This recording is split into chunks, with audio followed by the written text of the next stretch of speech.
Vətən Savaşı günlərində Ali Baş Komandanımızın xalqa müraciət edəcəyi günləri səbirsizliklə gözləyirdik.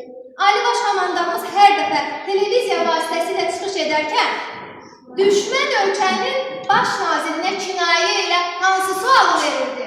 Vaxt getdi.